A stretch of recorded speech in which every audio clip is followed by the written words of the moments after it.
नमस्कार दोस्तों, आप देख रहे हैं खबरें आज भी। आज हम मौजूद हैं अणुशक्ति नगर विधानसभा क्षेत्र 172 में, जहां पर महाअघाड़ी के एक उम्मीदवार हमारे साथ में जो शरद पवार गढ़ से उन्होंने नामांकन आज पर्चा दाखिल किया। उन्हीं से बात करते हैं, इनका क्या क्या एजेंडा है, किस मुद्दे से आप लड़ेंगे यहाँ पर। सर, खबरें आज भी में स्वागत है, क्या कहेंगे सर? बहुत बहुत धन्यवाद आपका। और मुझे बड़ा खुशी हुई क्योंकि मैं बहुत खुश हूँ। आज नॉमिनेशन अपना सारा प्रोसेस पूरा हो गया है। आप बेसिकली मैं घर ही जा रहा था क्योंकि बहुत सारी मीटिंग्स थी। देखिए, मेरा मुद्दा एक ही है। मेरा मुद्दा ये है कि अणुशक्ति नगर विधानसभा को 10 साल के अंदर जो कुछ नहीं किया गया, आप यकीन नहीं करेंगे, आज भी अणुशक्ति नगर विधानसभा में भारत नगर के इलाके में पानी नहीं आता है। मैं जब गया तो मैंने देखा तो मेरी तो रूह ही कांप गई। हमारा साफ साफ मुद्दा है, हम लोग उन लोगों के साथ हैं जो लोग महाविकास आघाड़ी है। और सबसे पहली बात है, जो छत्रपति शिवाजी महाराज की अस्मिता के साथ खिलवाड़ कर रहे हैं, हम उनके खिलाफ हैं। ना मेरी लड़ाई सना मलिक जी से है, ना ही मेरी लड़ाई किसी और उम्मीदवार से। सना मलिक मेरी बहन है, वो मेरे बारे में कुछ भी बोल लें, लेकिन मैंने अपने कार्यकर्ताओं को बोला है, कुछ भी मेरी बहन के बारे में आकर बोला तो मुझसे बुरा कुछ नहीं होगा। मेरी लड़ाई बीजेपी से है, मेरी लड़ाई नफरत करने वालों से है। मेरी लड़ाई बीजेपी से इसलिए है क्योंकि एक हिंदू को मुसलमान से अगर कोई अलग करता है तो बीजेपी करती है। एक दलित को अगर कोई बांटने का काम करता है, दलितों के पिछले पुलिस जो अत्याचार करती है, वो बीजेपी के लोग करते हैं। हम लोग संविधान को मानने वाले हैं, बाबा साहब अंबेडकर को मानने वाले हैं। तो ये हम साफ कर देना चाहते हैं कि ये चुनाव हम बाबा साहब अंबेडकर के संविधान पे लड़ेंगे।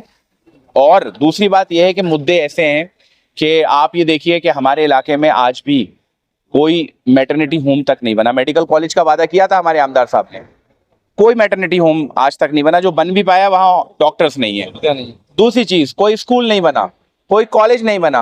आपको मालूम है, एक वाशी नाका में भारत नगर में जो है बुद्ध पार्क का जो है प्रपोजल आया था, जिसमें वादा किया था हमारे पूर्व विधायक हो गए, पूर्व विधायक साहब ने, कि हम वो बनवाएंगे, लेकिन उसकी जगह पे वहां टॉयलेटें बनवा दी गई।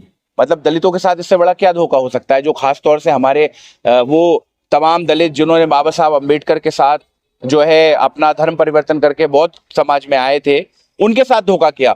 चीता कैंप की सड़कों पे चलने के लिए रोड पे चलें या गड्ढे में चलें, थोड़ा कभी कभी कंफ्यूजन हो जाता है। मेरी लीडर सुप्रिया सुले जी जब आई थी, 3 बार उनका पैर मुड़ गया था। मुद्दा एक ही है, अणुशक्ति नगर का विकास। महाराष्ट्र के साथ गद्दारी करने वाले लोगों को जवाब। सर, सना मलिक की बात करेंगे, वो अजीत गुट से हैं। अजीत गुट बीजेपी को सपोर्ट करती है, तो क्या लगता है कि सना मलिक को बीजेपी का सपोर्टर तो ऑलरेडी है ही है? देखिए, मैं नहीं कह रहा हूं किसको किसका क्या सपोर्ट है। मैं ये एक बात आपसे पूछना चाहता हूं क्योंकि आप बहुत पढ़े लिखे व्यक्ति हैं। अगर सना मलिक जीत के आती हैं, अगर ऐसा हो नहीं रहा है, अगर वो जीत के आती हैं, तो जब असेंबली में दलितों के खिलाफ, मुसलमानों के खिलाफ जो है मुद्दे लाए जाएंगे, वो उसको सपोर्ट करेंगी या नहीं करेंगी? करेंगी ना, क्योंकि आप जिस पार्टी से चुनते हैं उस पार्टी का विप होता है। आप अगर विप फॉलो नहीं करेंगे तो आपकी जो सदस्यता है वो खत्म हो जाती है। हमारी शिकायत इतनी सी है नवाब भाई से, सना बहन से, हमारी शिकायत इतनी सी है कि आप उनकी तरफ क्यों चले गए? आप इधर रहते, आपको जिताया ना 2 बार, आपको सेकुलर ताकतों ने तो जिताया, आपको किसने चुनाव जिताया? तो ये सारे मुद्दे हैं, इन मुद्दों को लेकर आपका भाई चुनाव में उतरेगा।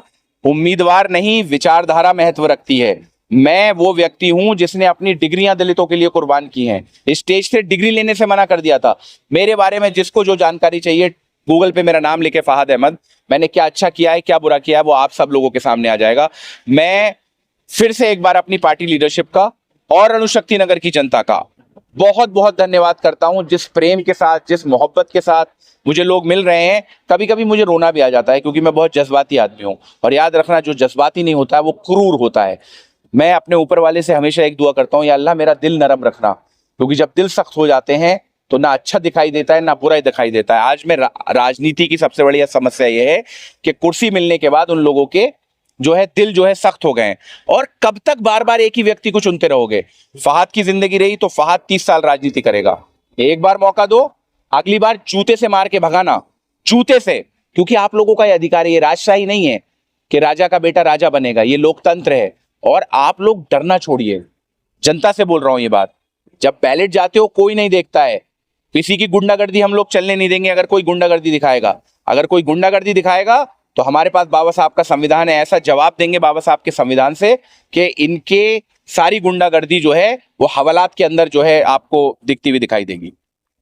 आज भाई आगे बढ़ो। तो ये थे जी जो महाबिगाड़ी अगाड़ के शरद गुड़ से इन्होंने आज नामांकन दाखिल किया और जनता को आह्वान किया कि अगर हम जीत के आते हैं तो पूरी सुविधाएं जनता तक पहुंचाने का काम करेंगे। देश प्रदेश के लिए देखते रहिए खबरें आज भी।